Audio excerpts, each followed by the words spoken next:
That wonderful story of the journey to Emmaus is a mirror of your journey and mine as we make our way through life. And it's a journey of people like yourselves who have to come as you are now, as you're feeling now, with the emotions and the worries and troubles that may beset you, and how you're feeling. You're cold, you're worried why you're here, but you're here because you're on this journey with Jesus Christ, and He's called you this morning to be with Him. And we pour in our hearts all the things that worry us, and He listens, as He listened to those two disturbed disciples, whose hopes had crumbled, whose dreams had crashed, whose all the energy they put into following Christ had been dissipated. That here he was, tortured and hung on a cross as a criminal. And they were absolutely nonplussed.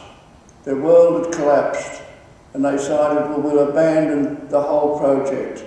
And they started off home. Pope Francis calls the church the Emmaus Church, where people are finding the church has no meaning for them, doesn't help them in any way. They're disillusioned by the example of some of the priests, so they walk away from Jerusalem, the church, and they make their own way. Sometimes they're lonely and cold, but he says, what's the church doing about it? We must be a church that welcomes and opens our hearts, but we get caught up in our own formulas, our own rules and regulations, and we just do not reach out and get in touch with the needs of the ordinary people. It's what he told the bishops and his priests. So in your life and mine, we have our disappointments. We have things that we hope would happen don't. We have disturbances. I've been through all that. But you've got to keep moving forward with Christ. And the thing for us is that our faith tells us He's with us always. You don't see Him, you don't touch Him or hear Him.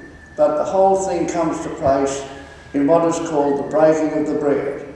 We call it the Eucharist or Mass. And He comes today in that very intimate way to you, through the little wafer of bread, the host, to nourish and encourage us all, to help us to have hopes in our heart, to never lose heart, to move forward despite the troubles that beset us. And so it's called the breaking of the bread. It was then that the disciples recognised or realised that Christ was with them. And that's the same for us. So in Mass I like to hold the host up before communion and break it, because it's the breaking of the bread, that coming of Christ in the Eucharist, that's the most important thing. And you and I this morning, on this cold morning, are doing what our believers and people of faith have done for 2,000 years. The tradition of coming together for the breaking of the bread, coming together to meet Christ as He comes in the Eucharist. And it's the same Jesus that listened to those two people with all their worries and their dashed hopes and dreams. He just listened to them, and He listens to us. So in the depths of your being, here I am, Lord. I'm not feeling on the top of the world at the moment. I'm a bit cold, but I'm here, and I've got enough things to talk about to you, and I may ask you to hear them. That's what happens at communion. It's with Christ. So we're blessed people, and we're really privileged to be here to join in this moment with Him. So that road to Emmaus is our road, and the same Christ is with us, and the same troubles come to us as it always does.